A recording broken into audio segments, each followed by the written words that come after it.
민주당 공천 마지막 끝물과 관련해 가지고 조수진 변호사, 우리 국민의힘의 조수진 국회의원이 아니고 조수진 민주당 공천을 받은 그 강북 의뢰 공천을 받은 변호사이고, 여기 같은 경우에는 민변 민주화를 위한 변호사 회의의 사무총장도 했고, 또 노무현 전 대통령 노무현 재단의 이사로도 지금 있는 사람입니다.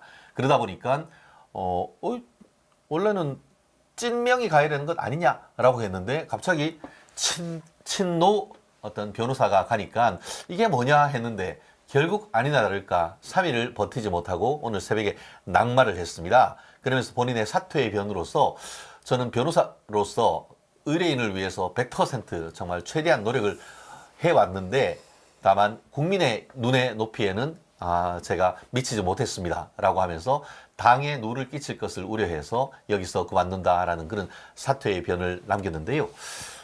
지금 이 민주당 마지막 공천, 이 사태, 우리 최 변호사님 어떻게 보시나요? 참 민주당에서 강북 을 같은 경우에는 참 말도 많고 탈도 많은 곳이었죠. 그래서 이번 같은 경우에도 지금 두 번째로 후보가 그렇죠. 사퇴를 한 겁니다. 그런데 말씀하신 것처럼 조 변호사님의 말씀은 변호사는 누구든지 변호를 할 수가 있죠. 그렇죠. 살인자라도 변호를 받을 수 있는 권리가 있는 것인데, 그런데 저는 여기서 이것을 짚고 싶은 게, 조 변호사님이 과연 강북을에서 우리가 후보가 됐을 때, 공천을 받았을 때에는 단순히 변호사로서 되는 건 아니었다고 그렇죠. 봅니다. 그렇기 때문에 인권 변호사라는 타이틀을 가지고 있었는데, 결국 알고 봤더니 인권 변호사로서의 역할을 하지 않았다라는 그렇죠. 것이고, 여기에서 본인 스스로 얘기했던 것처럼 국회의원으로서의 자세와 이제까지의 변호사로서의 자세는 달랐다라고, 국민의 눈높이가 다르다라고 얘기를 하는데, 그것은 본인이 공천 받기 전에 이미 저는 알았을 거라고 그렇죠. 생각을 왜 해요. 몰랐겠어요. 예, 네. 그렇기 때문에 지금 그러면은 강북 을 같은 경우에는 사실 민주당에 좀 더 유리하다라는 판세들이 나오고 있음에도 그렇죠. 불구하고 이렇게 두 번이나 낙마를 했다. 그 공천이 지금 뒤바뀌고 있다라고 한다면 과연 이게 민주당에게 좋은 시그널은 아닐 것이다. 그리고 오늘까지도, 오늘 이제 아침에 한민수 대변인으로 공천을 다시 맞아요. 했죠. 예. 예. 거기가 말 그대로 찐명이고, 원래는 네.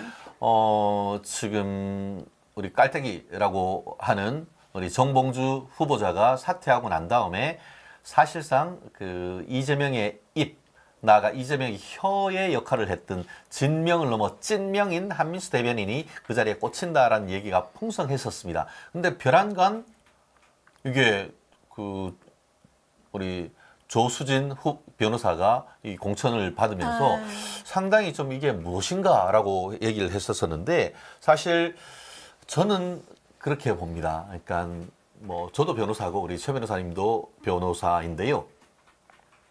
우리 변호사법 1조에 보면은 변호사의 사명으로서 변호사는 사회 정의와 인권 옹호를 사명으로 한다라고 돼 있기 때문에, 결국 뭐 조두순도 우리가 변호는 해야 되고 네. 누군가는 헌법에 어떤 보장된 변호인의 조력을 발휘 권리를 행사할 수 있는데, 근데 문제는 그렇게 해서 이 사람 저 사람, 심지어 성범죄 가해자에 대한 사건을 굉장히 많이 그 변호를 해서 이게 생계를 꾸려와 놓고 이제 와가지고는 인권 변호사다 라고 하니까 이게 멍미 이렇게 된 거 아닙니까? 그것도 그렇고요. 저는 가해자를 변호할 수는 있다고 생각을 합니다. 말씀하신 것처럼 살인자라도 당연히 변호를 받을 수가 있는 것인데, 그 변호를 할 때 했던 언급들이 굉장히 그렇죠. 부적절했다. 그러니까는 가해자를 언급하는 거, 가해자를 두둔하는 것은 가해자의 변호사로서는 당연한 업무라고 한다면, 그렇다고 하더라도 어느 정도의 기준이 있는 것인데, 그렇죠. 그것을 다른 가족이 마치 가해자일 수도 있다라는 것처럼 얘기를 하는 것은, 그러니까 초등학교 10살 네. 그 어린 아이의 어떤 성범죄와 관련해서 아버지 등이 어떤 그 가해자일 수가 있다라는 변론, 그 변론이 결국은 받아들여지지 아니하였고, 우리가 생각할 때도 상식적으로 그것들이 가능한지에 대한 심대한 의문이 있는 건 아니겠습니까? 그렇죠. 변호를 할 때에는 이제 가해자를 변호하는 것까지는 괜찮은데, 가해자를 변호하는 것이 아니라 피해자에게 2차 가해를 하면 안 되는 거잖아요. 그렇죠. 예. 근데 그 부분 같은 경우에는 아무리 본인의 의뢰인이 가해자이다 하더라도 결국은 피해자에게 2차 가해를 하는 것이고, 그렇죠. 말씀하신 것처럼 피해자 같은 경우에는 굉장히 어린 미성년자였습니다. 그래요. 그렇기 때문에 그 마음이 얼마나 아팠을까라고 생각을 하면 그렇죠. 네. 안타까운 생각이 듭니다. 그렇죠. 그리고 또 그 평소 때는 인권 변호사다, 민변에서 한다 그렇게 뭐 그 얘기를 해놓고 정작 본인 블로그나 이런 데서는 성범죄 가해자 수임을 위한 마케팅을 상당히 했다는 것이죠. 아까 말씀드린 것처럼 우리가 지난 정권을 겪으면서 성범죄에 관련되는 어떤 패러다임이 크게 변경된 건 아니겠습니까? 이른바 성인지 감수성에서 특별히 전후 사정상 어떤 여성의 어떤 진술에 어떤 그 왜곡이 있는 것 같지 않다고 하면은 그 여성의 어떤 진술의 신빙성을 굉장히 높게 평가를 해라. 맞습니다. 그렇게 해서 유죄를 판결하도록 하는 그런 전체적인 흐름인데 이번 그 본인의 블로그 같은나 이제 홈페이지에 보면은 피해자다움, 피해자성 이런 부분을 굉장히 강조를 해야 된다. 그리고 성범죄에 있어가지고 무혐의를 다툴 때는 그런 일반 시민들이 아직까지도 피해자성, 피해자다움이란 생각이 있다 보니까 재판장님의 어떤 판단을 받기보다는 국민들의 눈높이에 맞는 이른바 이 배심원단 재판으로 넘겨가지고 전략적으로 이게 다 하면은 성범죄 가해자도 무죄를 받을 수 있다. 이런 취지로 본인들의 어떤 그 광고를 해왔다는 것. 그게 결국 평소 때 얘기하는 인권 변호사와 뒤로는 가해자들 위한 어떤 변론을 해오면 그런 부분에 있어서 표리부동하다, 앞과 뒤가 다르다라는 얘기가 거기서 나오는 건 아니겠습니까? 그러니까 본인이 변호사만 할 것인지, 변호사로서 돈을 벌 것인지, 아니면 내가 국가를 위해서 어떠한 국회의원직을 수행할 것인지는 본인이 생각을 해야 되는 부분이라고 생각을 합니다. 변호사로서 내가 가해자의 위치에 서서 어떠한 변호사의 돈을 벌고 이렇게 수익을 창출할 수 있는 것까지 우리가 비난할 수는 없죠. 그렇습니다. 하지만 여기에 대해서 내가 국가로서의 어떠한 그 인권 변호사로서 특히 강북 의뢰 공천을 받는다라고 했을 때에는 본인이 이런 점이 있다는 것에 대해서는 스스로 흠결이 있다라고 알 수 있었을 거고요. 여기서 보시는 것처럼 지금 여기에서 내가 완주를 한다면 이 논란이 계속될 것이다라고 본인 스스로도 알고 있는 겁니다. 근데 이게 그렇죠. 공천 마지막 날에 이렇게 됐으면 사실은 민주당 같은 경우에도 공천에 상당한 난항을 겪었을 거라고 그렇죠. 생각을 합니다. 예. 그래서 오늘 오전까지만 하더라도 여기에서 지금 박용진 후보가 다시 되는 것이 아니냐 뭐 이런 얘기도 나왔는데 물론 이제 안 된다는 그 얘기들이 많았지만 여기에 대해서 결국은 이렇게 민주당의 공천에도 잡음을 일으킬 수밖에 없었다. 잡음은 한 번이면 충분한데 두 번이면 너무 그렇죠. 많다라는 생각이 듭니다. 그럼에도 불구하고 또 강북 을에 계시는 시민들이 어떤 선택을 할지 참 기대 반 걱정 반이긴 한데요. 우리 둥이맘님 이재명 따까리 한민수 공천 그냥 주네요.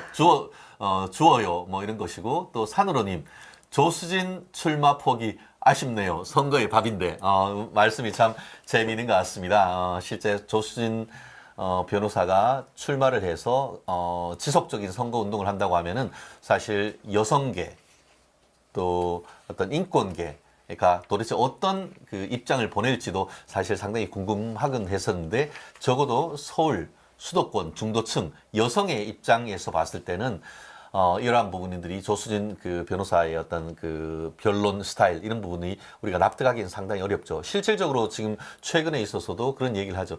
우리가 그런 뭐 변론을 위해 할 수도 있어요. 하지만 어떤 구체적인 근거가 있지 아니한 상태에서 그렇게 할 경우에는 결국 그 주장이 어떻게 보면은 피고인에게 더 족쇄가 될 수 있는 그런 케이스가 있는 것이고 또 이번 사안 같은 경우에도 참 말씀드린 것처럼 앞으로는 그렇게 인권을 얘기를 하면서 뒤로는 돈을 벌기 위해서 피해자가 아닌 피의자 내지는 범죄 가해자 측 변호에 힘을 기울였다라는 그런 모습을 보면서 우리가 혀를 끌끌 차지 않을 수밖에 없는 그런 상태인 것 같은데요.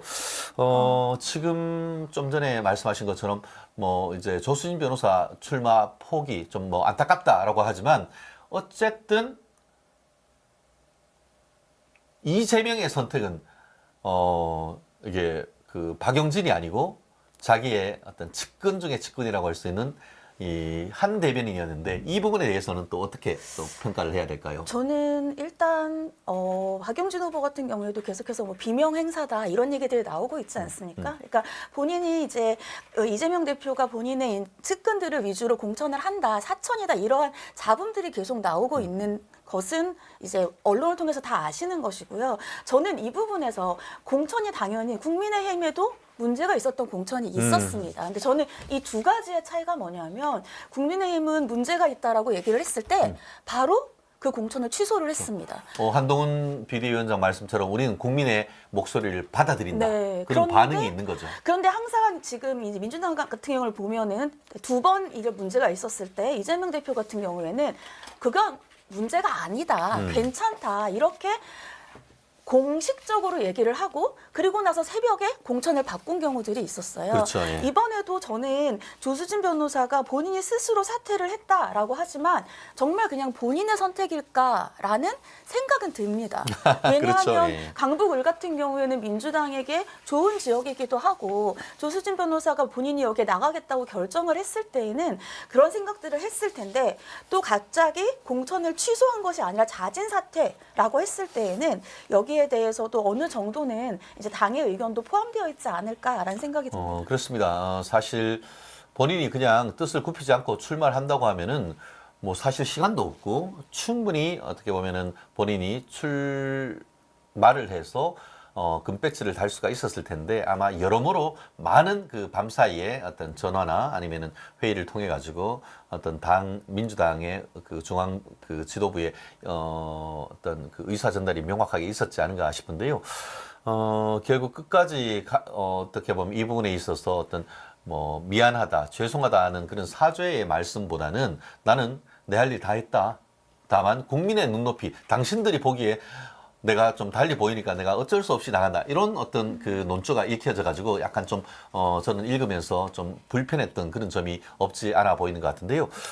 말씀드린 것처럼 지금 그 강북을 같은 경우에는 여전히 우리 박 의원이 그 민주당 현역으로 있는 것이고 또 전체적인 여론 지형을 봤을 때에 민주당에 유리한 것은 맞죠.